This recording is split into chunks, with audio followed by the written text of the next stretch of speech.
إن الحمد لله نحمده ونستعينه ونستغفره ونؤمن به ونتوكل عليه ونعوذ بالله من شرور أنفسنا ومن سيئات أعمالنا من يهده الله فلا مضل له ومن يضلل فلا هادي له أشهد أن لا إله إلا الله أشهد أن محمدا عبده ورسوله فقد قال الله تعالى في محكم التنزيل بسم الله الرحمن الرحيم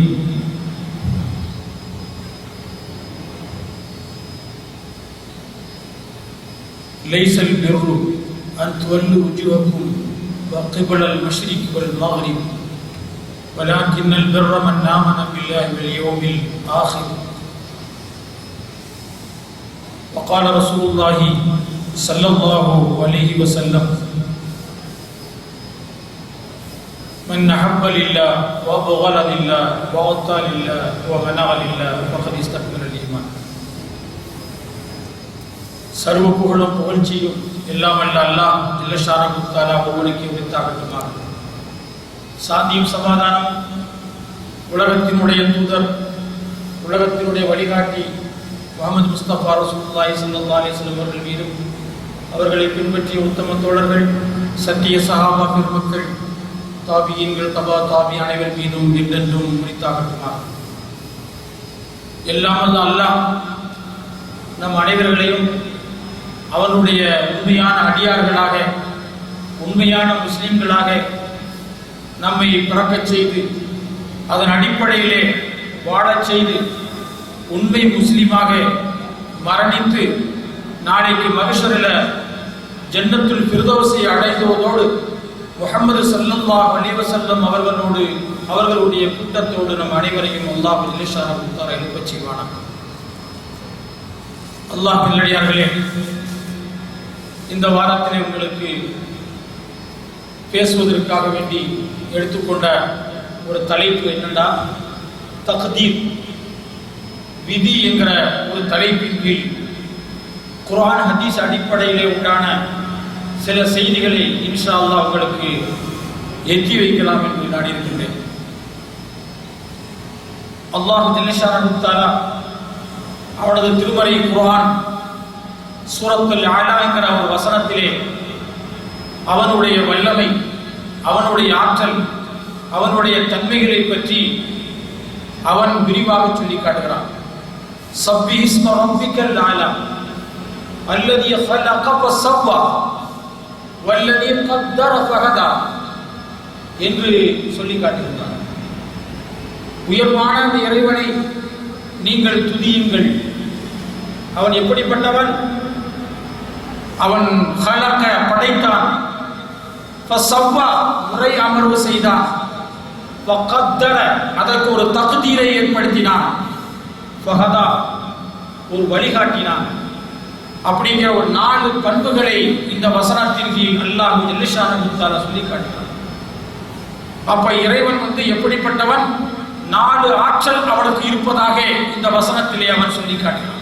ஒன்று படைப்பு, இரண்டாவது முறை அமர்வு செய்வது, மூன்றாவது அதற்கு தக்தீர் விதியை நிர்ணயிப்பது, நாலாவது அவனுக்கு சிறந்த ஒரு வழியை காட்டுவது, நேரான வழியை காட்டுவது.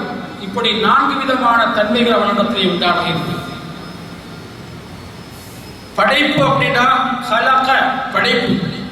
இந்த படைக்கக்கூடிய ஆற்றல் அல்லாஹ் யாருக்குமே கொடுக்கல. மனிதன் ஒரு பொருளை செய்வான், இந்த டேபிள் சேரை செய்வான், இந்த மைக்கை தயார் பண்ணுவான், ஒரு கம்ப்யூட்டரை தயார் பண்ணுவான். அவ்வளவுதானே தவிர ஒரு கம்ப்யூட்டர் 2 கம்ப்யூட்டர் ஆகாது, ஒரு டேபிள் 2-3 டேபிள் மாறாது. ஆக வஸ்துக்கள் எல்லாம் அவன் செய்வதற்கு சக்தி உள்ளவனே தவிர படைக்கக்கூடிய சக்தி உலகத்தில் யாருக்கும் கொடுக்கவில்லை. அல்லாஹ் ஒரு மனிதனை படைக்கின்றான்.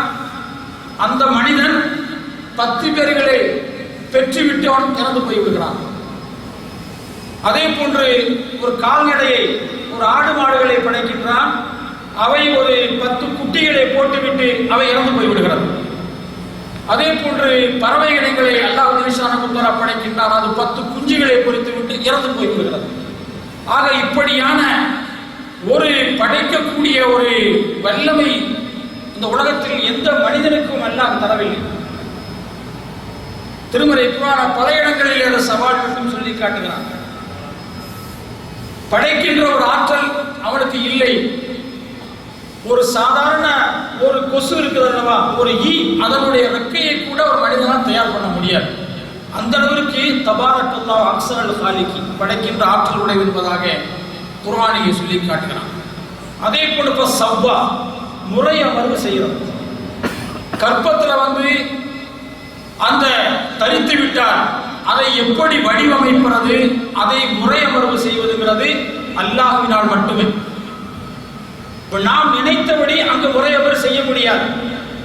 அல்லாஹ் நாடினான் என்றால் கருப்பாகவும் வெள்ளையாகவும் நெட்டையாகவும் குட்டையாகவும் குறையுள்ளதாகவும் குறையில்லாததாகவும் அவன் எப்படி நாடுகிறானோ, அவன் மனதிலே என்ன நினைக்கிறானோ அதை என்ன செய்கின்றான் அல்லாஹ் ஜல்ல ஷானஹு வ தஆலா அதை செயல்படுத்தி காட்டுகிறான். இப்ப நான் பிறக்கக்கூடிய நேரத்துல முழுமையான ஒரு இளைஞனாக, ஒரு நல்ல கடனுள்ள ஒரு மனிதனாக, நல்ல ஒரு கட்டுடம்பு உள்ள ஒரு மனிதனாக நான் இருக்கணும் அப்படி நினைச்ச நடக்குமா? நடக்காது. அல்லாஹ் எதை நாடுகிறானோ அதான் நடக்கும். காரணம், அவன் தன்னை பற்றி சொல்லுகிறான், அவன் எதை நாடுகிறானோ அதை செய்வான். அவரிடத்தில் கேட்க முடியாது. இப்படியான முறையில அவன் முறையமர்வு செய்யக்கூடியவன். உலகத்தினுடைய படைப்புகள் அனைத்திலையும், ஜீவராசிகள் அனைத்திலையும் இப்படித்தான்கிற ஒரு வடிவம் அல்லாஹ் ஜல்ல ஷானஹு வ தஆலா மட்டும் கொடுக்கக்கூடிய ஆற்றல் உள்ள என்பதாக இங்கே சொல்லி காட்டுகிறான். அடுத்து ஃபகத்தர தக்தீரை அவன் ஏற்படுத்துகிறான். அதற்கு ஒரு முடிவு. அந்த தக்தீர், கதிர் என்பது அல்லாஹ் ஜல்ல ஷானஹு வ தஆலா நிர்ணயிக்கக்கூடிய நிர்ணயம். இந்த உலகத்தில் உண்டான சின்னம் பெரிய வஸ்துக்களில் இருந்து பெண்ணம் பெரிய வஸ்துக்கள் வரை, ஒரு முடி, ஒரு நகம், அதே போன்று ஒரு சிறிய சிறிய வஸ்துக்கள் முதல் கொண்டு ஏன் படைக்கப்பட்டிருக்கிறது, அதனுடைய நோக்கங்கள் என்ன என்பதை அல்லாஹ் நமக்கு விளங்குவதற்குரிய ஆற்றை நமக்கு தந்திருக்கிறான். விளங்கக்கூடிய ஞானங்களை தந்திருக்கிறான். அது எதற்காக தந்தாங்கிற தகுதியை நம்மளால் புரிந்து கொள்ள முடிகிறது. அதே போன்று பெண்ணம் பெரிய வஸ்துக்கள் அப்படின்னா சூரியன், சந்திரன், அதை எடுத்துக் கொள்ளுங்கள். எதற்காண்டி படைத்தான், அந்த முறையோடு எதற்கு செய்தான், அதனுடைய தகுதி என்ன நமக்கு நன்றாக தெரியும். ஆக என்றைக்காவது ஒரு சூரியன் தன் வாழ்க்கையில ஒரு விடுமுறை எடுத்ததுண்டா? என்னைக்காவது உதிக்காமல் இருந்ததுண்டா? உதிக்காமல் என்ன நிலை ஏற்படும்? அப்ப என்றைக்குமே சரியான முறையில அந்த சூரியன் இயங்கிக்கிட்டு இருக்கு, சந்திரன் இயங்கி கொண்டிருக்கிறார். ஒரு வினாடி கூட முந்தவோ பிந்தவோ இதுவரைக்கும் செய்ததில்லை என்பது நன்றாக கண்கூடான விஷயம். இன்னும் சொல்ல போனா அந்த சூரியன் எடுத்துக்கொள்ளும் போது அவை அதை பார்க்காமலே ஒரு அட்டவணை தயார் பண்ணிக்கிறாங்க. 12 மாசத்துல என்ன நடக்கும், சூரியன் எப்படி எந்தெந்த நேரத்தில் எப்படி உதயமாகக்கூடிய நாள் எப்படிங்கிற ஒரு அட்டவணை தயார் பண்ணி விடுகிறாங்க. தொழுகை நேரம், நோன்பினுடைய நேரம், ரமலானுடைய நேரம், ஹஜ்ஜினுடைய நேரம் அப்படின்னு என்னென்ன தெரியணுமோ சகலமே ஒரு அட்டவணை தயார் பண்ற அளவிற்கு புள்ளி விவரமாக அது என்ன செய்கிறது, தன்னுடைய செயல்பாடுகளை இந்த பூமியில செயல்படுத்தி கொண்டிருக்கிறதா இல்லையா? இவ்வாறு சரியான முறையில் அறிவுபூர்வமாக அதை செயல்படுத்தி கொண்டிருப்பதற்கு காரணம் யார்? அதை வகுத்து தந்தவன் யார்? தாலிக தக்தீருல் அஸீஸில் அலீம், மகத்தான இறைவனுடைய வல்லமையின் காரணத்தால் ஏற்படுத்தப்பட்ட விதி என்பதாக சூரத்து யாசீனிலே சொல்லி காட்டுகிறான். வஷம்ஸி வல் கமர், சூரியன் சந்திரனையும் தஜ்ரீல் முஸ்தகபிலஹா, அதற்கு ஓடுகின்ற பாதை, அதற்கு சுற்றி வரக்கூடிய நீந்தி வரக்கூடிய அனைத்தும் எப்படி வர வேண்டுங்கிற ஒரு அமைப்பையும், அதற்கு சிறந்த ஒரு ஆற்றலையும், அதற்கு சிறந்த சரியான ஒரு தக்தீரையும் அல்லாஹ் தான் ஏற்படுத்தியிருக்கிறான் என்பதாக சொல்கிறார். அதே போன்று சந்திரனையும் சொல்கிறார். வல் கமர கத்தர்னாஹு மனாசில், அந்த சந்திரனுக்கும் பல பாதைகளை வைத்திருக்கிறேன். பௌர்ணமி இரவை பார்க்கின்றோம், தேய்பிறையாக பார்க்கின்றோம், அமாவாசையாக இருட்டு, இதை போன்றுள்ள நிலையை பல பாதைகள் ஆக்கி வைத்திருக்கிறோம். அதற்கு ஒரு தகுதியை ஏற்படுத்தியிருக்கிறோம் என்பதாக சொல்கிறார். அதே போன்று பறவை இனங்களை ஊர்ந்து செல்லக்கூடிய அனைத்திற்குமே ஒரு தகுதியை ஏற்படுத்தி அதற்கு சிறந்த வழிகாட்டலை கேட்டார். அதான் சொல்றான், ஹலக படைத்தான், ஃபஸவ்வா முறையமறு செய்தான், கத்தர அதற்கு ஒரு தகுதியை ஏற்படுத்தினான், ஃபகதா அதற்கு ஒரு நேரான வழியை அவர் காண்பித்தான். நேரான வழி, ஒவ்வொரு ஊர்ந்து செல்லக்கூடியதற்கும் நேரான வழி. என்ன வழி? அது தன்னுடைய பாதையை கண்டுகொள்ளக்கூடிய ஒரு வழி அல்லாஹ் ஏற்படுத்தியிருக்கான். உதாரணமா வேடந்தாங்களுக்கு ஏகப்பட்ட பறவைகள் வந்து உலகத்தினுடைய பல்வேறு இடங்கள்ல வந்து குவியுதா இல்லையா? சொல்லி தந்ததியா? இங்குதான் உனக்கு இறை இருக்கிறங்கிற சொல்லி தந்ததியா? அப்படி ஒரு தக்தீர் அல்லாஹ் ஏற்படுத்தினான். இதே போல் எண்ணற்ற விஷயம் சொல்லிக்கிட்டு இருக்கிறோம். அதை சொல்வதற்காக இங்கு வரவில்லை. இங்கு நாம பேச வேண்டிய விஷயம் என்ன அப்படின்னா தக்தீர்.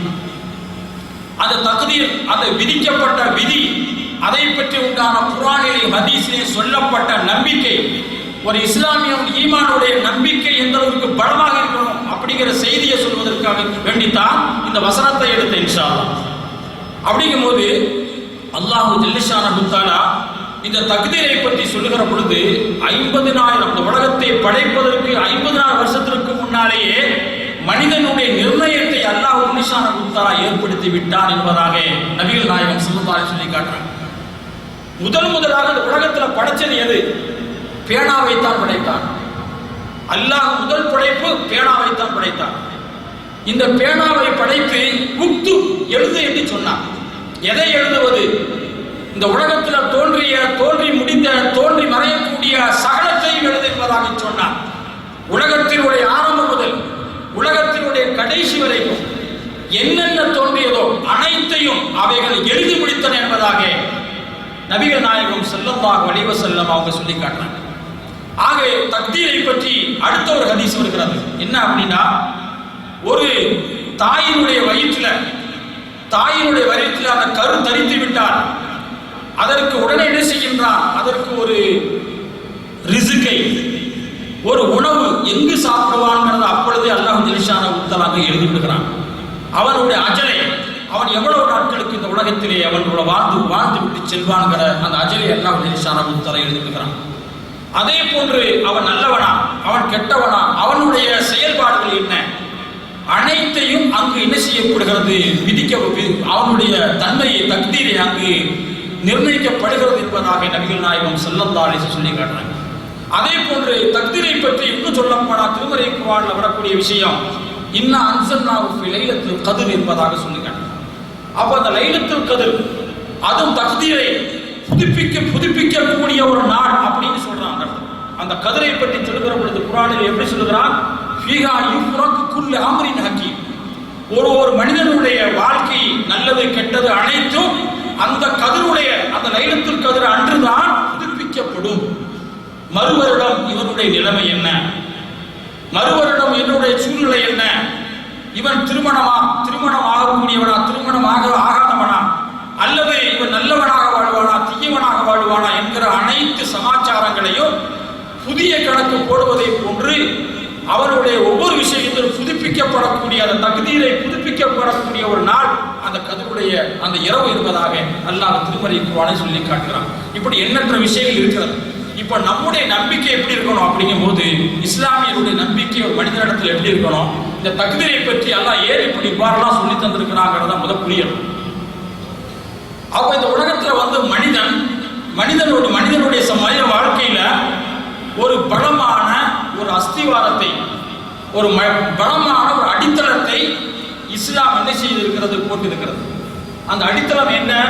மனிதன் எந்த நேரத்தில் குழப்பம் அடையக்கூடாது, மனிதன் மனம் தளர்ந்து விடக்கூடாது, எப்பொழுதும் அவன் உயர்ந்தவனாக, தலை நிமிர்ந்து நிற்பவனாக, மனோதிடம் உள்ளவனாக, எதையும் செயல்படக்கூடிய தாக்கத்துள்ளவனாக எப்பொழுதும் இருக்கணும், சோர்ந்து விடக்கூடாது எந்த இதை வைத்து. அப்படிங்கிறதுக்காக வேண்டி அல்லாஹ் ஜல்ல ஷானஹு தஆலா இந்த தக்தீரை நமக்கு ஒரு ஈமானில் ஒரு பகுதியாக ஆக்கி வைத்திருக்கிறார். எப்படி நீங்க வந்து அல்லாஹ்வை கொண்டும் ரசூலை கொண்டும் வேதங்களை கொண்டும் கியாமத்தை கொண்டும் நீங்கள் நம்பினீர்களோ, அதே போன்று ஷர்ரி ஹைரி மினல்லாஹி தஆலா, நன்மை தீமை அல்லாஹ் கையில தான் இருக்குது. இதுதான் தக்தீர். இதை வந்து ஒரு பலமான முறையில ஒரு மனித உள்ளத்துல என்ன செய்ய வேண்டும்? நம்ப வேண்டும். அதை என்ன செய்யணும்? அந்த பலமான நம்பிக்கையை வாழ்க்கையில கொண்டு வரணும்.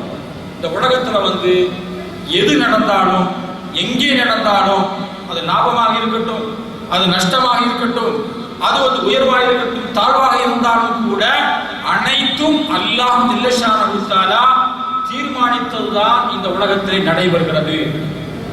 அல்லாஹ் தீர்மானிக்காமல் எதுவும் நடைபெறவில்லை. அல்லாஹ்வுடைய முடிவு செய்த விஷயம்தான். அல்லாஹ் எழுதிய விஷயம்தான் இங்கு நடைபெறுகிறதுங்கிற ஒரு நம்பிக்கை தாங்க தக்தீர். இந்த தக்தீரை ஒரு மனிதன் ஏற்றுக்கொள்ள வேண்டும். உதாரணமாக அப்படி நமக்கு ஒரு கேள்வி வரும், அப்ப விதித்தபடி நடக்கிற பொழுது எதுக்கு உழைக்கணும், எதற்கு நம்ம செயல்படணும், எதற்கு நம்ம முயற்சி செய்யணும், வியாதி வந்தா ஏன் குணப்படுத்துறதுக்காக வேண்டி எதுக்கு நம்ம மருந்தை தேடி அலையணும், அது தக்தீர் அடிப்படையில் நடக்கட்டுமே அப்படின்னு ஒரு கேள்வி நமக்கு வரும். ஆனால் நிச்சயமாக என்ன செய்யக்கூடாது, இப்படியான தவறான நம்பிக்கையிலோட உலகத்திலே மனிதர்கள் வாழ்ந்து கொண்டிருக்கிறார்கள். அதிர்ஷ்டத்தை நம்புறாங்க இல்லையா, எனக்கு அதிர்ஷ்டம் இருக்கிறது, நான் பிழைத்துக் கொள்வேன், நான் உழைக்க வேண்டிய அவசியம் இல்லை, என்னுடைய அதிர்ஷ்டத்தை காப்பாற்றுறோம் அப்படிங்கிறதெல்லாம் உலகத்தில் இருந்து கொண்டிருக்கிறது. இப்படியான தவறான நம்பிக்கை, உழைக்காமல் இருப்பது, முயற்சி செய்யாமல் இருப்பது, சோம்பி ஒரு மூலையிலே உட்கார்ந்து கொண்டு அல்லாஹ் அல்லாஹ் என்று சொல்லுவது, இதையெல்லாம் தவிடுபடுவாக்கிறது இஸ்லாமிய நம்பிக்கை. ஒரு மனிதன் முதலாக உழைக்கணும், முயற்சி செய்யணும், கடைசியில உழைச்சு கடைசி முடிவாக அதற்கு லாபமோ நஷ்டமோ ஏதோ ரிசல்ட் கிடைக்கும். அந்த ரிசல்ட் தான் அல்லாஹ்வுடைய நாட்டம், தக்தீர் என்று சொல்லணுமே தவிர நம்ம ஆரம்பத்திலே தக்தீர் என்று சொல்லிட்டு மூளையில உட்கார்ந்து விடக் கூடாது என்று இஸ்லாம் நமக்கு தெளிவான முறையில் நமக்கு போதித்து காட்டுகிறது. உதாரணமா ஒரு மனிதன் ஒரு வியாபாரம் செய்யணும் அப்படின்னு, அல்லது ஒரு நிறுவனத்தை ஏற்படுத்தணும், அல்லது ஒரு ஃபேக்டரி ஏற்படுத்தணும், ஏதாவது தொழிற்கூடங்களை ஏற்படுத்தணும் அப்படின்னு ஒரு 25 லட்சமோ அல்லது 50 லட்சமோ அல்லது 1 கோடியோ அவன் என்ன செய்கின்றான், மார்க்கெட்ல இறக்கி செலவு செய்து அதற்காக வேண்டிய ஒரு நிறுவனத்தையோ ஒரு வியாபாரத்தையோ என்ன பண்ணுகின்றான், உருவாக்குகின்றான். அப்ப அதுல அதிக லாபங்கள் கிடைக்கணுங்கிறதுக்காக வேண்டி அல்லும் பகலுமாக அவன் போராடுகிறான். அவன் தூக்கத்தையோ பசியையோ அனைத்தையும் தியாகம் செய்துவிட்டு ஜாலியாக இருப்பதையோ அல்லது குடும்பத்தோடு சந்தோஷமாக இருப்பது அனைத்தையும் துறந்து விட்டு, ஒன்று நமக்கு குறிக்கோள் வியாபாரம் தான், நம்முடைய நிறுவனம், நம்முடைய பிசினஸ் அப்படின்னு முடிஞ்ச அளவுக்கு என்ன செய்யலாம் பாடுபடுது. கடைசியில் அவன் எதிர்பார்க்கக்கூடிய லாபம் அவனுக்கு நம்பிக்கை கொடுத்தது, நாம் கண்டிப்பாக ஜெயித்து விடலாம் என்று. ஆனா இறுதியாக என்னானது, லாஸ் ஆகிவிட்டது. அவன் எவ்வளவு முதல் போட்டானோ அதை அவன் பெற முடியவில்லை, அனைத்தையும் மார்க்கெட்டில் இழந்து விடுகிறான். பாக்கியமற்ற நிலையில் இறந்து ஒரு தோல்வியை தழுவுகின்ற பொழுது அந்த நேரத்தில் தான் அவன் என்ன செய்யணும், மனதிலே ஆறுதல் கொள்ளணும். அங்கதான் ஷர்ரி ஹைரி நல்லது கெட்டது இறைவன் கையில். அப்பொழுதுதான் அவன் விதியை பற்றி அவன் எண்ண வேண்டும். அப்ப அல்லாஹ்வுடைய நாட்டம், இதற்கு லாபம் கிடைக்காமல் இருக்க வேண்டும் என்று அல்லாஹ்வுடைய நாட்டம் இருக்குமையானால் அந்த நாட்டத்தை நாம் ஏற்படுத்திக் கொள்வதுதான் விதி. அதற்கு அல்லாஹ் நாட்டத்திற்கு மாற்றமாக இந்த உலகத்தில் செய்ய முடியுமா? அல்லாஹ் ஒரு நாட்டம் நாடி இருக்கின்ற பொழுது அந்த நாட்டத்துக்கு மாற்றமான முறையில் ஒரு நாட்டத்தை நாம் உலகத்தில் என்ன செய்ய முடியாது, செயல்படுத்த முடியாது. அதற்கு வெற்றி கொள்ள முடியுமா நாட்டத்துக்கு மாற்றமாக? அப்ப நாட்டத்தை ஏற்றுக்கொள்ள வேண்டும். லாபமாயிருந்தால் லாபம் தான், நஷ்டமாயிருந்தால் நஷ்டம் தான், அல்லாஹ் விதித்தது. அடுத்து அதற்கு நன்மையை வைத்திருப்பான், அதுல ஒன்றெண்ணத்தில் அது ரகசியங்கள் இருக்கும், நமக்கு தெரியாது என்று ஹஸ்புனல்லாஹ் அல்லாஹ்விடத்திலே நாம் என்ன செய்ய வேண்டும், பொறுப்பு ஒப்படைத்து விட்டு அடுத்த நொடியிலே அடுத்த பிசினஸுக்கு நாம் தயாராகி விட வேண்டும். சோம்பி உள்ளே உட்கார்ந்து விடக்கூடாது. காரணம், உலகத்தில் அதிகமான பேர் சில இழப்புகளை அவர்கள் தாங்கிக் கொள்ள மாட்டார்கள். சில நஷ்டங்கள், சில அழிவுகள் ஏற்படுமையானால் தன்னை வாழ்க்கையை பறிகொடுத்து விடுவார்கள். அதற்காக உயிரை கூட மாய்த்துக் கொள்வார்கள். இது நடக்குதா இல்லையா உலகத்தில்? ஆனால் ஒரு இஸ்லாம் ஈமானுடைய நம்பிக்கை என்னன்னா, அந்த கடைசியில் வரக்கூடிய ஒன்றை, அது தக்தீர், அதை நாம் ஏற்றுக்கொள்ள வேண்டும். அதே மாதிரி ஒரு மனிதனுக்கு உடம்பு குணமில்லை, அதை ட்ரீட்மெண்ட் செய்வதற்காக வேண்டி, சிகிச்சை செய்வதற்காக வேண்டி அங்கும் இங்கும் அழைத்து செல்கிறார்கள், ஒன்றும் முடியவில்லை. கடைசியாக அதிகமான லட்சமாக செலவு செய்து அதற்கு பிற முடியாமல் இறந்து போய்விடுகிறார்கள். அப்ப அதுதான் இறைவனுடைய நாட்டம் என்பதாக முடிக்க வேண்டும். இதே போல ஒவ்வொரு விஷயத்திலையும், ஒரு தேர்தல் களமாக இருக்கட்டும், அதை நினைக்கின்றோம் இந்த கட்சி வந்தா நல்லா இருக்கும் அப்படின்னு, கடைசியில் வர முடியவில்லை. அப்ப என்ன செய்ய, இறைவனுடைய நாட்டம் என்பதாக நாம் பொருந்திக் கொள்ள வேண்டும். இதுதான் தக்தீர், இதுதான் தக்தீர். அப்ப இது அல்லாமல், உழைக்காமல், முயற்சி செய்யாமல், எதை செயல்படாமல் மூளையிலே ஒதுங்கி கிடக்கக்கூடிய ஒன்று தக்தீரின் மீது, விதியின் மீது போடுவது மார்க்கம் ஒரு பொழுதும் ஏற்றுக்கொள்வதில்லை. இது அல்லாஹ்வை பழிப்பதை போன்ற செயல். இதற்கு ஒரு சம்பவம் நமக்கு புகாரிலே கிடைக்கக்கூடிய ஒரு ஹதீஸ். ஒரு முறை ஒரு சஹாபி அல்லாஹ்வின் தூதர் முஹம்மது ஸல்லல்லாஹு அலைஹி வஸல்லம் வந்து யா ரசூலல்லாஹ் எனக்கு வியாதி வந்து விட்டது, அதற்காக வேண்டி நான் சிகிச்சை எடுத்துக்கொள்வதற்காக வேண்டி மருந்துகளை நாம் எடுத்துக்கொள்ள வேண்டுமா, அல்லது என்னுடைய விதி அடிப்படையை அப்படியே விட்டுவிட வேண்டுமா அப்படின்னு கேட்கிற பொழுது ரசூல் ஸல்லல்லாஹு அலைஹி வஸல்லம் சொல்றாங்க, இல்லை, ததாவு, உன்னுடைய நோய்க்கு குணப்படுத்துவதற்காக வேண்டி அதற்குரிய அந்த மருந்துகளை நீ உபயோகிக்க வேண்டும் என்பதாக நபிகள் நாயகம் ஸல்லல்லாஹு அலைஹி வஸல்லம் கட்டளையிட்டார். அதோடு சொல்லிவிட்டு அதோடு நிறுத்த வேண்டும். அடுத்து சொல்றாங்க, இந்த உலகத்திலே தோன்றிய அனைத்து வியாதிகளுக்கும் அதற்குரிய குணப்படுத்துவதற்குரிய அந்த மருந்து அல்லாஹ் ஜல்ல வழங்கிய தவிர இல்லை, அனைத்து வியாதிகளுக்கும் அதற்கு மருந்து இந்த உலகத்திலே வழங்கி இருக்கிறார். அதை நாம் கண்டுபிடித்து அதை என்ன செய்ய வேண்டும், நாம் உபயோகிக்க வேண்டும் அப்படிங்கிற ஒரு இது சுஸ்தானிஸ் சொல்லி காட்டுறாங்க. அப்ப என்னட்டா தக்தீரை நம்பக்கூடியவர்கள் கூட என்ன செய்யணும், நம்ம அந்தந்த நேரத்தில் எதை என்னென்ன செய்யணுமோ அதை நாம் முழுமையாக நாம் செய்யணும். செய்து முடித்ததற்கு பின்னால் என்ன செய்ய வேண்டும், தக்தீரின் மீது நாம் என்ன செய்ய பழியை போடணுங்கிற செயலை நம்பிக்கையை நம்ம உள்வாங்கிக் கொள்ள வேண்டும். அதே போன்று ஒரு நடத்துல ஒரு சஹாபி, ரெண்டு பேர் வழக்கு தொடர்ந்து ரசூலுல்லாஹ் இடத்துல வர்றாங்க. ரெண்டு பேர் வருகிற பொழுது ரெண்டு பேர்களுக்கும் ரசூல் ஸல்லல்லாஹு அலைஹி வஸல்லம் என்ன செய்ய முடியாது, சமமான முறையில் நீதம் செலுத்த முடியாது. ரெண்டு பேரும் ஒருவர் தான் என்ன செய்ய வேண்டும், நீதமுடையவராக இருப்பார், ஒரு நீதமற்றவராக இருப்பார். யாருக்கு நீதம் இருக்கிறதுக்கு சரியான ஆதாரபூர்வமான செய்திகள் இருக்கிறதோ அவரின் மீது தீர்ப்பளிப்பாங்க ரசூலுல்லாஹ். அந்த அடிப்படையில் ரெண்டு பேர்ல ஒருத்தர் என்ன செஞ்சிருக்கிறாரு, அவருக்கு ஒரு ஆளுக்கு நீதம் செலுத்திட்டாங்க, இன்னொரு ஒருத்தருக்கு பாதிக்கப்பட்டு விட்டார். பாதிக்கப்பட்டவர் என்ன பண்ணிட்டாரு, ஹஸ்புனல்லாஹ் அப்படிங்கிற வார்த்தையை சொல்றாரு. ஹஸ்புனல்லாஹ், அல்லாஹ் எனக்கு போதுமானவன். ரசூலுல்லாஹ் உட்கார்ந்து இருக்கிறாங்க, சஹாபாக்கள் இருக்கிறாங்க. அவர் வந்து எந்த முயற்சியும் செய்யாம ஹஸ்புனல்லாஹ் அப்படின்னு சொல்றாரு. அப்ப ரசூல் ஸல்லல்லாஹு அலைஹி சொல்றாங்க, நீ ஹஸ்புனல்லாஹ் என்று இப்பொழுது சொன்ன அந்த வார்த்தை வந்து இது இறைவனை பழிப்பதை போன்று, இப்படிப்பட்ட ஹஸ்புனல்லாஹ் அல்லாஹ் ஒருபொழுதும் விரும்புவதில்லை. உன்னு தரப்புல வந்து உன் முயற்சியில அதற்காக வேண்டி அனைத்து தெளிவான ஆதாரங்களையும் ஆவணங்களையும் நீ திரட்டிருக்க வேண்டும். அனைத்து முயற்சிகளும் செய்துவிட்டு கடைசி முடிவாக கிடைத்த அந்த செய்தியை வைத்து ஹஸ்புனல்லாஹ்னு சொல்ல வேண்டுமே தவிர எந்த முயற்சியும் செய்யல, அதற்கு எந்த ஆவணங்களும் திரட்டல. நீ ஹஸ்புனல்லாஹ்னு சொல்லும்போது அது அப்படிப்பட்ட ஒன்றை இறைவன் விரும்புவதில்லை என்பதாக நபிகள் நாயகம் ஸல்லல்லாஹு அலைஹி வஸல்லம். அப்ப இது எதற்காக சொல்கிறான் அப்படின்னா, ஒரு முயற்சி, ஒரு உழைப்பு வேண்டும், உழைப்பு இல்லாமல் தக்தீர் போடக்கூடாதுங்கிறது மார்க்கம் சொல்லியிருக்கு. இதே மாதிரி யமன் தேசத்துல இருந்து ஹஜ்ஜுக்கு வருவாங்க அந்த ஆரம்ப காலத்தில், எதையுமே அவங்க கொண்டு வர மாட்டாங்க.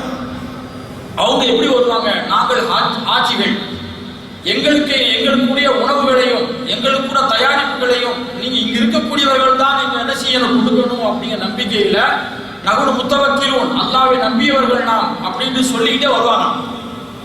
அப்ப இப்படி வரக்கூடிய ஒரு செயல்பாடு இந்த ஹஜ்ஜுடைய கடமைகளை அல்லாஹ் ஜல்ல என்ன செய்கின்றான், அதை எதிர்த்து ஒரு வசனத்தை இறக்கி வைக்கிறான்.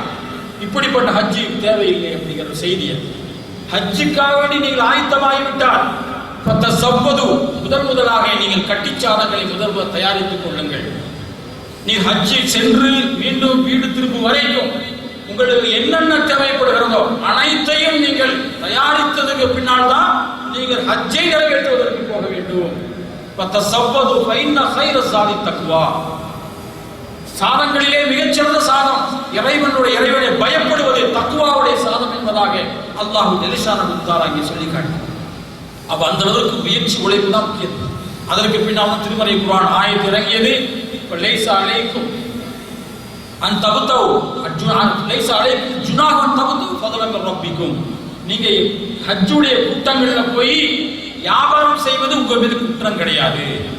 வியாபாரம் செய்து நீங்கள் அதை முன்னிட்டு லாபங்களை பெருக்கிக் கொள்வதன் மூலமாகவோ நீங்களும் அதை நீங்கள் சாப்பிடுவதன் மூலமாக பிறருக்கு உதவி செய்வதன் மூலமாகவோ எந்த குற்றம் இல்லைங்கிற வசனம் அதுக்கு தான் இறங்குச்சு. அப்ப அந்த அளவுக்கு மார்க்க முயற்சி உழைப்புக்கு பின்னால் தான் இறைவனுடைய நம்பிக்கை தக்தீர் மீது பழியை போடுகின்ற ஒரு இது வேணும் அப்படிங்கிறதுக்காக சொல்லுங்க. அப்ப இப்படியான ஒரு நம்பிக்கை வந்து இந்த மாதிரி ஒரு நம்பிக்கை வந்து எவ்வளவு பயன் இருக்கிறது சமூகத்துக்குங்கிறத நம்ம தெரிஞ்சுக்கணும். ஒரு மனிதன் வந்து அனைத்து காரியங்களும் நல்லது கெட்டது அனைத்தும் இறைவனுடைய பொறுப்பிலே விட்டு விடுவானேயானால் அடுத்து என்ன செய்வான், அவன் உட்கார்ந்து இருக்க மாட்டான், அடுத்த வேலையை பார்க்க ஆரம்பித்து. அதற்கு பின்னர் சுறுசுறுப்பா இயங்கி விடுவான். நாம் நஷ்டத்தை பொறுத்து கொண்ட காரணமாக, இந்த இழப்பை சகித்துக் கொண்ட காரணமாக, எதெல்லாம் லாபம் கிடைக்குமே நினைக்கிறோமோ கிடைக்காமல் போய்விட்டது அல்லாஹ்வுடைய நாட்டம். எதெல்லாம் வெற்றி அடைந்து விடுவோம் நினைக்கிறோமோ அது வெற்றி அடையவில்லை, இறைவனுடைய நாட்டம். நாம் உயிர் பிழைத்து விடுவோம் என்று நினைக்கிறோம், ஆனா உயிர் பிழைக்கவில்லை. இப்படியான இறைவனுடைய நாட்டம் என்பதை உறுதி கொள்கிறோம். அதற்கு அல்லாஹ் ஜல்லஷானஹு தஆலா மகத்தான கூலியை நாளைக்கு வறுமையில வைத்திருக்கிறான். அது மட்டுமல்ல, இந்த உலகத்திலேயும் சில ஒரு நல்ல ஒரு சூழ்நிலை ஏற்படுத்தியிருக்கிறாங்கிறத சூரத்துல் ஹதீதுங்கிற ஒரு வசனத்திலே அல்லாஹ் திருமறை குர்ஆன் சொல்லி காட்டுறான். எப்படி சொல்றான் பாருங்க. மா அஸாப மின் முஸீபத்தின் ஃபில் அர்தி வலா ஃபி அன்ஃபுசிக்கும். உங்களுக்கு ஒரு முஸீபத், ஒரு கஷ்ட நஷ்டம் உங்களுக்கு தொடுமையான பூமியிலோ அல்லது உங்க சொந்த வாழ்க்கையிலோ இல்லா ஃபி கிதாபி மின் கபுல் அன் நபரவுஹா, அனைத்திலையும் நம்முடைய பதிவேட்டிலே அது பதிந்தே தவிர, அதை நான் வெளியே கொண்டு வந்தே தவிர இல்லை. இன்னதாலிக அலல்லாஹி யஸீர், இது அல்லாஹ் மீது இலகுவான சமாச்சாரம் என்பதாக சொல்லிட்டு அல்லாஹ் அடுத்த ஒரு விஷயத்தை சொல்றான். அதான் முக்கியமான விஷயம். என்ன சொல்றான் பாருங்க. உங்களுக்கு எந்த கஷ்டப்பட்டாலும், எந்த இழப்பை நீங்க சந்திச்சாலும் கூட, உங்களுக்கு நீங்க சகிச்சுக்கிட்டு விதியை மீது நம்பிக்கை வைத்து அல்லாஹ்வை பொருந்திக் கொள்வதன் காரணமாக உங்களுக்கு என்ன நன்மை இருக்கிறது? கைலா தல்சவலாமா பார்த்தக்கும், எது உங்களுக்கு தவறியதோ அதை நினைத்து நீங்கள் கவலைப்படாமல் இருக்கணுங்கிறதுக்காக வேண்டி. அப்ப நமக்கு பல லட்சம் லாஸ் ஆயிருச்சு, பல இழப்புகள் ஆயிருச்சு, இதை நினைச்சு நம்ம கவலைப்படக்கூடாது என்பதற்காக வேண்டியும், வலா தஃப்ரஹு பிமா ஆத்தாக்குமுல்லாஹ், அல்லாஹ் நமக்கு கொடுத்திருக்கிறாங்கிறதுக்காக வேண்டி நம்ம பெருமிதம் கொள்ளாமல் இருப்பதற்காக வேண்டி, அல்லாஹ் நமக்கு கொடுத்திருக்கிறான் அப்படின்னு சொல்லி என்ன பெருமையோடு நடப்பது, அல்லாஹை மறந்து வாழ்வது, அல்லாஹ் ரசூலுடைய அத்தனை வாழ்க்கை வழிமுறை விட்டு புறக்கணித்து வாழ்வது, இப்படியா நிலையில் மக்கள் இருக்கிறார்களா இல்லையா? எத்தனை செல்வந்தர்கள் இருக்கிறார்கள். அந்த மாதிரிலாம் இருக்கக்கூடாது. தக்தீரை நம்ப வேண்டும். நம்புவதன் காரணமாக உங்களுக்கு நீங்கள் தவறிய ஒன்று, உங்கள் இழப்பை நினைத்து கவலைப்படக்கூடாது. இரண்டாவது, உங்களுக்கு எது கிடைத்ததோ அதை நினைத்து நீங்கள் சப்ர் செய்யணும், அல்லாஹ்வுக்கு சுக்ர் செய்யணுமே தவிர பெருமிதம் கொள்ளக்கூடாததற்காக வேண்டி அல்லாஹ் ஜல்லஷானஹு தஆலா இந்த தக்தீரை நம்பும்படி சொல்லியிருக்கிறான். தக்தீர் யார் நம்பலையோ அவங்க இழப்புகளை என்ன செய்ய முடியாது, தாங்கிக்கொள்ள முடியாது. நிறைய பேரை பார்க்குற உலகத்தில். அப்போ ஒரு மனிதன் நம்பிட்டான்னு வச்சுக்க, அல்லாவே முழுமையான முறையில் நம்பும்போது அல்லாஹ் போதுமானவனாக மாட்டான். அப்ப அந்த மாதிரி வல்லாஹு லா யுஹிப்பு குல்ல முஃப்தாரின் ஃபஹூர், பெருமையாக இந்த உலகத்திலே வாழ்ந்து கொண்டிருக்கக்கூடிய அல்லாஹ் விரும்புவதில்லை என்பதாக சூரத்துல் ஹதீது 23வது அல்லாஹ் ஜல்லஷானஹு சொல்லி காட்டுகிறார். அப்ப இப்படி நம்புறதுனால என்ன நன்மை இருக்கிறதுங்கிறத பார்க்க போறோம். ஷிர்கான காரியங்களை முறியடிக்கக்கூடிய ஒரு செயல்பாடுகள் இந்த தக்தீரை நம்புவது விஷயத்திலே இருந்து கொண்டிருக்கிறது. ஒன்று என்ன? கபர் வணக்கங்கள், தனி மனித வழிபாடு, தர்கா வழிபாடு, இதெல்லாம் எதற்காக செய்யறாங்க? அங்கு ஏதாவது பாதுகாப்பு கிடைக்கும், அங்கு நன்மை கிடைக்கும் அப்படிங்கிறதுக்காக தேடி செல்கிறார்கள். சர்வீகை நிரந்தாய் தரான ஒரு மனிதன் நம்பலான்னு வச்சுக்கோங்க, என்னாலும் அந்த பகுதிக்கு திரும்பி பார்ப்பானா? எதையும் திரும்பி பார்க்க மாட்டார். கபர் வணக்கமோ தர்கா வணக்கமோ தனி மனித செய்கை தேடியோ இவர்கள் சொல்ல மாட்டாங்க. ஷர்ரி கைரி மினல்லாஹி, அல்லாஹ்வுடைய கையில் தான் இருக்குது அப்படின்னு சொன்னா அந்த நம்பிக்கை இந்த சிறுக்கை பிடிக்கிறதா இல்லையா? இது முதலாவது பயன். அதே போன்று சமூகத்துல ஒரு சில பேர்களை வியாதிக்கு குணப்படுத்துவதே கிடையாது. அந்த வியாதி அம்ம வியாதி போன்று. அந்த வியாதி என்ன செய்யறாங்க?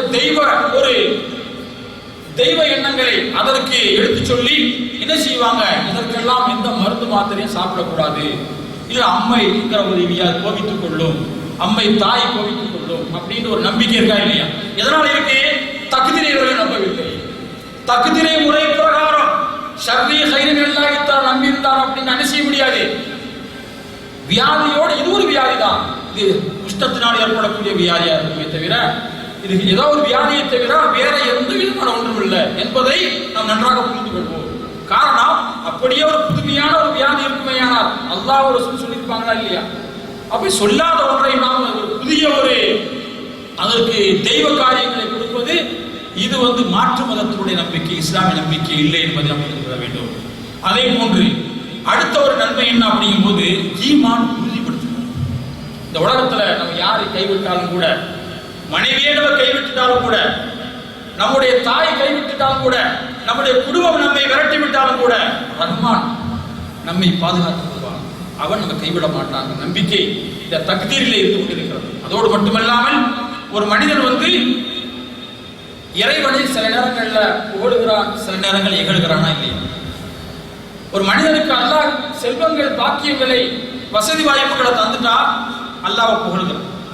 அதே நேரத்துல கஷ்டங்கள் தொட்டுட்டா அல்லாஹ்வை திட்டுகின்றான். அல்லாஹ் என்னை சோதித்து விட்டான், என்னை நிந்தித்து விட்டான், எனக்கு இப்படி ஒரு கஷ்டத்தை கொடுத்துட்டான் அப்படின்னு இறைவனை திட்டுகிறதை செய்வதை பார்த்தோமா இல்லையா? அதை அல்லாஹ் வன்மையாக கண்டிக்கின்றான். இன்னல் இன்சான ஹுலிக ஹதுவா, மனிதன் அவசரப்படக்கூடியவனாக இருக்கின்றான், தளரக்கூடியவனாக இருக்கிறான், படபடக்கக்கூடியவனாக இருக்கிறான் அப்படின்னு திருமறை குர்ஆனில் சொல்லியிருக்காங்க. அப்ப அல்லாஹ் என்ன சொல்றான்? அவனுக்கு இந்த பூமியில எதிர்பார்க்கக்கூடிய மழையை பொழிய வச்சு, குர்ஆனுடைய வசனத்துக்கு கருத்தை மட்டும் சொல்றேன், மழையை பொழிய வைத்து போதுமான அளவிற்கு அங்கு தண்ணீர் பாய்ச்சப்பட்டு விதைகள் விதைத்து நெற்கதிர்கள் எல்லாம் வீடு நோக்கி வருகிற பொழுது சந்தோஷம் ஆனந்தம் அடைகிறான். அதே நேரத்துல ஒரு மனிதனுக்கு சக்திக்குட்பட்ட அடிப்படையில கஷ்டங்கள் சோதிக்கிற பொழுது அவன் காபிராகி விடுகிறான் அப்படின்னு சொல்லி காட்டுவான். சொல்லி காட்டுவான், வலையின் அரசன்னா ரீகன், ஒரு வரட்டு காத்தை அல்லாஹ் கொடுக்கிறான். ஒரு சில நேரங்கள்ல காத்திலே பல காத்து இருக்குது, எத்தனையோ கொடுங்காற்று இருக்குது, இன்பமான காற்று இருக்கு, தென்றல் காற்று இருக்கு. சில வரட்டு காத்துக்களை கொடுத்து அவன் பார்த்திருக்கக்கூடிய விவசாயங்கள் எல்லாம் மஞ்சளித்து போய்விட்டது, காய்ந்து சரியாக மஞ்சளாக இருக்கிறது. அதற்கு பின்னால் அவன் காத்திராகி விடுகிறான், இறைவனை திட்டி விடுகிறான், இறைவனுடைய நம்பிக்கையை விட்டும் அவன் தூரமாகி விடுகிறான் அப்படிங்கிற ஒரு செயல்பாடால் 30-50 சொல்லி காட்டுகிறான். அப்போ ஒரு மனிதன் கஷ்டப்பட்டா இறைவனை திட்டுவது, லாபம் வருகிற பொழுது இறைவனை புகழ்வது. அப்ப இது எதனால் ஏற்படுகிறது? தக்தீரை நம்பாது. தக்தீர் நம்பக்கூடிய எப்படி இருக்கணும்? அதே குர்ஆன்ல சொல்லி காட்டுகிறான். ஈதா அஸாபத்துஹு முஸீபா, உங்களுக்கு ஒரு கஷ்டம் இந்த உலகத்தை தொழுமையான எந்த கஷ்டமா இருக்கும், சிறிய கஷ்டமோ பெரிய கஷ்டமோ, அல்லது ஏதாவது உங்களுக்கு பிரச்சனைகளோ, அல்லது வியாதியோ, அல்லது விவசாயத்தில் உள்ள நஷ்டமோ, அல்லது உயிரினுடைய ஆபத்துக்குள்ள எந்த விதமா இருந்தாலும் கூட காது இன்னாலி இல்லாத நல்லடியார்கள், தக்தீரை நம்பியவர்கள், ஷர்ரி கைரி மினல்லாஹி தஆலா என்று சொல்லியவர்கள் என்ன சொல்லுவாங்க? இன்னாலி இல்லாஹி வ இன்னா இலைஹி ராஜிஊன். அல்லாஹ்விடத்திலே வந்திருக்கிறோம், அவரிடத்திலே நாம் செல்லக்கூடியதா இருக்கிறோம்ங்கிற நம்பி வார்த்தை தவிர வேற வார்த்தை சொல்லுவாங்களா? நம்பிக்கைக்குரிய முஸ்லிம்கள் யாராவது சொல்லுவார்களா? சொல்ல மாட்டார்கள். இந்த நம்பிக்கை உள்ளவர்கள் அல்லாஹ் கொடுத்த சோதனையாக இருக்கட்டும், லாபமாக இருக்கட்டும், ஒரே நிலையில் இருப்பார்கள். இப்படியான நம்பிக்கை எதனால் ஏற்படுகிறது? தக்தீரை நம்புவதனால். அதே போன்று நன்மை நடந்தால் நம்ப வைக்கிறது, என்னால நடந்துச்சுங்கிறது. அதே போல தீமை கஷ்டம் நடந்து வச்சுக்க என்ன செய்யறது? இறைவன் பக்கம் பழியை போட்டு விடுவது, இறைவன் தான் கஷ்டப்படுத்திட்டான் அப்படிங்கிறது. நன்மை வந்தா என்னாலதான் ஏற்பட்டு சொல்லி இப்படியான ஒரு சூழ்நிலை யாரு? ஒரு வரலாற்றை அல்லாஹ் திருமறை குர்ஆன் சொல்லி காட்டுகிறான். இது யார் இடத்துல இருந்தது? காரூன் இடத்துல இருந்தது. காரூன் என்பவன் எப்படிப்பட்டவன்? அவனை அல்லாஹ் அழித்தான்கிற சம்பவம் திருமறை குர்ஆன் சொல்லப்பட்ட செய்தி நமக்கு நன்றாக தெரியும். அவர் ஷிர்க் வைத்தானா? அல்லாஹ் இல்லை என்று சொன்னானா? இல்ல அல்லது உலகத்தை பூமியிலே அதே பெரும் பாவங்களை நிகழ்த்தினானா? எதற்காக வேண்டி அல்லாஹ் ஜல்லஷானஹு அழித்தான்? அதையெல்லாம் திருமறை குர்ஆனில் கூட்டிட்டு காட்டுகின்றான். கால இன்னமா ஊதீதுஹு அலா இல்மி இந்தி, அவருடைய செல்வம், அவருடைய செல்வத்தினுடைய சாவிகள் எல்லாம் ஒட்டக கூட்டங்கள் சுமந்து செல்வம். அப்ப எந்த அளவுக்கு செல்வங்கள் இருக்கும்? அந்த மாதிரி செல்வங்களுக்கெல்லாம் காரணம் யார்? அல்லாஹ் கொடுத்ததுன்னு அவன் சொல்லல. என்ன சொன்னான்? ஊதீதுஹு அலா இல்மி இந்தி, என்னுடைய அறிவின் மூலமாக, என்னுடைய நாலேஜின் மூலமாக, என்னுடைய அறிவாற்றல் மூலமாக இந்த அனைத்து செல்வங்கள் பெற்றது என்று சொன்னான். அதற்கு அல்லாஹ் குர்ஆனிலே சொல்கிறான், அவலம் யஅலம் அன்னல்லாஹ் கத் அஹலக மின் கப்லிஹி மினல் குரூன், இந்த உலகத்தில் இதற்கு முன்னால் உண்டான எத்தனை சமூகங்களை அழித்த சம்பவம் அவர்களுக்கு தெரியவில்லையா? மன்ஹு அஷத்து மின்ஹு கவ்வத்தன் அக்ஸரத் ஜம்ஆ, எத்தனையோ பல கூட்டங்களை, சக்தி உள்ள எத்தனையவர்கள் எல்லாம் அந்த உலகத்தில் அழித்து அட்ரஸ் இல்லாம ஆக்கியிருக்கக்கூடிய செய்தி அவர்களுக்கு புரியவில்லையா அப்படின்னு சொல்லி அதற்கு பின்னால் அல்லாஹ் என்ன செஞ்சான்? இந்த காரூனை ஒரு பதம் பார்த்து விட்டான். வாசபனா பிஹி பிதாரிஹில் லம், அவனோ சொத்துக்கள் சுகங்கள் அவனோட வீடுகளை அப்படியே பூமியில் அமையச் செய்தோம். அமிலச் செய்த பொழுது அவன் உதவி செய்யக்கூடிய யாராவது முன் வந்தார்களா? வருவதற்கு தயாராக இருந்தார்களா? அம்மா காரணங்கள் பார்த்து என் சுகுணம் மின் தூணில்லா, அல்லாஹ் அல்லாஹ் இந்த உலகத்தில் அவனுக்கு உதவி செய்யக்கூடிய யாருமே இல்லை. உதவி செய்யாமலேயே அவன் அமிழ்ந்து வீணாக போனான். இதனால் ஏற்பட்டது. லாபமாயிருக்கட்டும் நஷ்டமாயிருக்கட்டும் அனைத்தும் அல்லாஹ்விற்கு நாம் புரிந்து கொள்ள வேண்டும். தக்தீரை அவன் மறுத்த காரணமாக என்பது இந்த சம்பவம் தெரிகிறது. அப்ப தக்தீரை ஏற்றுக்கொள்வதன் காரணமாக அடுத்த நன்மை என்ன? அல்லாஹ் ஜல்ல தஆலா எந்த நேரத்திலேயும் எது வேண்டுமானாலும் நம்ம வாழ்க்கையில ஏற்படுத்தலாம், நிகழ்த்தலாம். எப்பொழுது வேண்டுமானாலும் கோபப்படும், அது அவனுக்கு அதிகாரம் இருக்கு. பாசத்தையும் அல்லாஹ் ஜல்ல தஆலா புரியலாம், கோபத்தையும் உருவாக்கலாமா இல்லையா? ஒரு சில பேர்கள்ல ஒரு சில மூமின் அல்லாத முஸ்லீம் அல்லாத மற்றைய சமுதாயங்களோ நம்ம சமுதாயத்திடத்துல குர்ஆன் ஹதீஸை விட்டு மார்க்கத்தை விட்டு பள்ளியை விட்டு தூரமான எத்தனை பேர் என்ன எப்படி இருக்கிறாங்க? நமக்கெல்லாம் எதுவுமே வராது, எந்த கஷ்டம் வராது, எந்த துன்ப துயரங்கள் தொடராது அப்படிங்கிற நம்பிக்கையில போயிட்டு இருக்கோம். அதற்கு குர்ஆனில் என்ன சொல்லி காட்டுகிறான்? அப்ப அமீனு மக்கரல்லா, அல்லாஹ்வுடைய அந்த சூழ்ச்சியை விட்டு அவர்கள் அச்சம் தீர்ந்த உலகத்திலே வாழ்ந்து கொண்டிருக்கிறார்களா? அல்லாஹ்வுடைய அதாப் எப்பொழுது வேண்டுமானாலும் வரலாம். விளையாண்டு கொண்டிருக்கின்ற பொழுது வரலாம், தூங்கிக் கொண்டிருக்கின்ற பொழுது வரலாம்.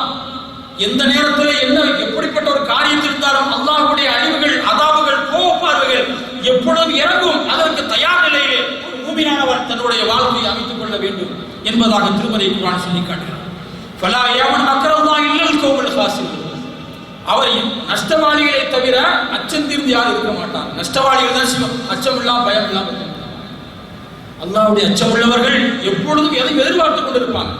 அதற்கு தன்னை ஒவ்வொரு நேரத்திலையும் அல்லாஹ்வுடைய இப்பொழுது வந்துருமோ அப்பொழுது வந்துருமோ. ரசூலுல்லாஹ் அப்படித்தான் இருந்தாங்க, சஹாபாக்கள் அப்படித்தான் இருந்தார்கள். ஒரு காற்றடித்தாலும் கூட உடனே அல்லாஹ்விடத்தில் பாதுகாப்பு தேடுவாங்க. ஏதாவது கஷ்டம் வந்தால் உடனே எடுத்து அல்லாஹ்விடத்தில் உதவி தேடுவார். ஆக எந்த நேரத்திலையும் அல்லாஹ்வுடைய அந்த நினைத்து அதை அல்லாஹ்வை பயந்த நிலையில இறையற்ற நிலையில இருக்கணும் அப்படிங்கிற ஒரு செய்தி இந்த தக்தீரிலே கிடைக்கக்கூடிய ஒரு செய்தியாக கொண்டிருக்கிற சொல்லுங்கள். அதே போன்று மன உறுதி கிடைக்கிறது. இந்த தக்தீரை இந்த விதியை நம்புவதன் காரணமாக மன உறுதி எப்படி கிடைக்கிறது? ஒரு கஷ்டம் வந்தாலும் கூட அந்த கஷ்டத்தை தொடர்ந்து கஷ்டமே இருக்காது, அதை தொடர்ந்து என்ன கிடைக்கும்? லாபமும் கிடைக்கும். குர்ஆன்ல சொல்லி காட்டு, இன்னமல் உஸ்ரி யுஸ்ரன் இன்னமல் உஸ்ரி யுஸ்ரா.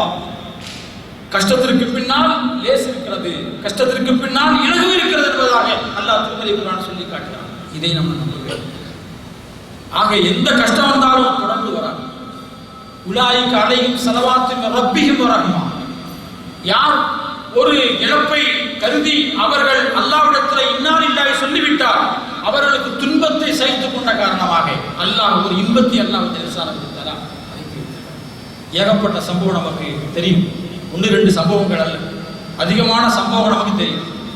உதாரணமாக நபிகள் நாயகம் ஸல்லல்லாஹு அலைஹி வஸல்லம் அவர்களுடைய மனைவி உம்மு சல்மா, அவர்கள் அவர்களுடைய ஆரம்ப கணவர் இறந்து போய்விடுகிறார்.